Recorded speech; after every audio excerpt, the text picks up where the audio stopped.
Vídeo 1. Expansão territorial e a descoberta do ouro. Como o nosso Brasil vai ser ocupado? De que maneira ele vai ser ocupado? Existem algumas verdades, né, que precisam ser ditas sobre isso. A gente acredita que os europeus tenham chegado ao Brasil e logo de cara já encontrado ouro, já se organizado economicamente, e é interessante você observar que economia, política, sociedade e religião compõem a estrutura, a organização do Brasil colônia. Bem, os primeiros desbravadores, 3 classes, criadores de gado, padres jesuítas e os bandeirantes paulistas, cada qual entrando no território brasileiro, saindo do litoral e ocupando a região. Os criadores de gado com um desacerto, um desacordo, um atrito com os senhores de engenho, porque no litoral o espaço utilizado era para plantar cana-de-açúcar, não era para se criar gado. E a partir daí, eles vão se deslocar após esses conflitos, né, políticos e econômicos para o centro do país e posteriormente alcançar a região sul no século XVIII. Não à toa, o sul tem a melhor qualidade de carne do Brasil. A partir daí, o gado pede passagem. Vão se expandir e vão ocupar territórios diferentes do litoral. Os criadores de gado, primeira classe. A segunda, os padres jesuítas, com atuação nas chamadas missões. A ideia dos padres jesuítas era a catequese nativa. E dentro das missões, além da catequese, se ensinava música, se ensinava agricultura, ensinava-se o próprio português. E com isso eles vão lucrar muito com a exploração das drogas do sertão. Gengibre, guaraná, açaí, toda a questão que envolvia algum tipo de planta medicinal que era utilizado tanto na medicina quanto na cosmética. E para isso os índios foram aqueles que passaram as informações aos jesuítas, que passaram a lucrar bastante com isso. Segunda classe, os padres jesuítas. E a terceira, os bandeirantes paulistas, que entram no território brasileiro buscando inicialmente nativos para comércio de escravos e, consequentemente, lá no fim do século XVII, encontram ouro no Brasil. Essas 3 classes foram responsáveis, então, por garantir de forma diferente a ocupação do território. Está anotando? Não perde, não. Aqui tem que ser bem rápido. A partir do momento que os jesuítas encontram ouro no território brasileiro, uma grande corrida até esse local vai acontecer. E o ponto principal de desembarque desses aventureiros que buscam enriquecimento é a região de Minas Gerais. Minas Gerais ocupava uma posição interessante no território e vai receber pessoas de todos os locais da colônia. Minas Gerais vai ser o local com maior diversidade social da colônia.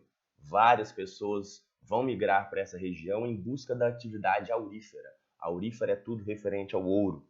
E a partir daí, em pouco tempo, as cidades vão nascer. Ouro Preto, Mariana, Sabará, Vila Rica, Diamantina, todas elas envolvidas na busca por esses metais preciosos, por essas pedras preciosas. E vão crescer de maneira desordenada. A única preocupação era encontrar ouro. Não se organizou uma estrutura para abastecimento dessas cidades. Abastecimento de comida, água, vestuário, toda uma estrutura que é necessária para o nosso dia a dia. Isso foi sendo percebido ao longo do tempo. Inicialmente, a preocupação era buscar o metal. Não era um planejamento e uma organização urbanística. Por isso, nessas cidades existem casarões ao lado de casebres, igrejas muito grandes e pequenas capelas, ruas de todos os tamanhos, vielas, praças muito grandes e praças muito pequenas. Não era a maior preocupação a organização urbanística da cidade, e sim buscar ouro, né? Tanto que as cidades se desenvolveram próximas às áreas de exploração. O local que tinha muita concentração de metal precioso era chamado de data. E você pode relacionar o tamanho da data com a quantidade de escravos nela trabalhando. Quanto maior a data, maior a quantidade de escravos necessária para a exploração do metal. Locais com alta concentração de metal precioso eram chamados de datas. E lógico que a coroa, trabalhando com um metal tão raro na Europa, não poderia deixar de cobrar impostos. O imposto, um dos principais utilizados, né, após a criação da Intendência de Minas, que era o órgão responsável por fiscalizar esse tipo de cobrança, era o quinto. A quinta parte de tudo que se achava era o imposto pago à coroa. E claro, como no nosso país sempre existiu esse famoso jeitinho brasileiro, a partir do momento que o imposto começou a ser criado e cobrado de maneira sistemática, a população deu um jeito de sonegar esse imposto. A sonegação é justamente você negar que deve e não pagar. Das mais variadas formas, acontecia o extravio do ouro. Colocava-se ouro debaixo das unhas, em pequenas partículas, engolia-se o ouro, colocava-se ouro entre os dedos para tentar ficar com uma quantia, né, uma quantidade de ouro a mais daquela que seria destinada à coroa portuguesa. E por isso cria-se as casas de fundição. As casas de fundição tinham o objetivo já de separar o quinto e transformar o ouro em barra, numerando esse ouro. Não era permitido ouro em pó ou ouro em pepita. Caso você fosse pego com isso, você poderia ser punido com o crime de lesa majestade. O crime de lesa majestade era a pena capital. Você poderia ser morto pela coroa caso fosse descoberto, né, sonegando imposto. E aí surge até a ideia do santo do Paô. Colocava-se o ouro em imagens de santos no barroco mineiro para poder fugir da cobrança desses impostos. A sociedade mineradora se desenvolveu em torno dessas questões relacionadas à dinâmica das cidades. E na sociedade mineradora, diferentemente da sociedade açucareira, existia uma maior liberdade quando a gente fala dos próprios escravos. Na sociedade mineradora, o escravo não era tão preso ao seu senhor. A dinâmica comercial das cidades permitia a esses escravos acumularem um pouquinho mais de dinheiro para poderem comprar a sua alforria, algo que era raro, mas que na sociedade mineira acontecia com mais facilidade, diferentemente da sociedade açucareira, que tinha um viés relacionado ao patriarcalismo. O pai tinha o poder porque ele era dono da terra e ele provinha o sustento de toda a família. Os escravos na sociedade açucareira trabalhavam penosamente de sol a sol, diferentemente na sociedade mineradora. Sociedade açucareira, um ambiente rural. Sociedade açucareira, perdão, um ambiente rural. Sociedade mineradora, um ambiente urbano. Uma diferença interessante a partir daí.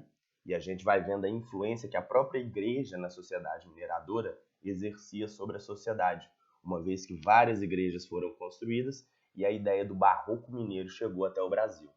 O barroco mineiro é um estilo artístico que saiu da Europa e chegou no Brasil com o intuito de aproximar o homem da religião, de fortalecer a Igreja Católica. Essa era a principal visão do barroco, que trouxe as imagens com uma expressão mais humanizada, que estabeleceu um estilo diferente para que artistas famosos pudessem expressar a sua arte através da religião como pano de fundo. Então, você faz um apanhado geral das 3 primeiras classes responsáveis por desbravar o território, como as cidades mineiras se organizaram após a descoberta do ouro, quais eram as formas de se cobrar impostos e como a população se portou após as casas de fundição serem criadas.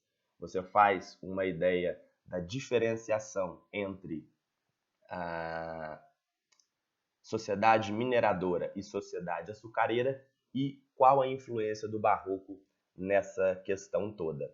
Isso, um resumo bem rápido para a expansão territorial de 4º ano.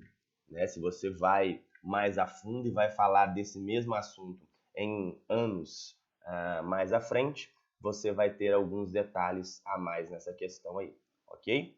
Mas por enquanto, até a próxima. Valeu!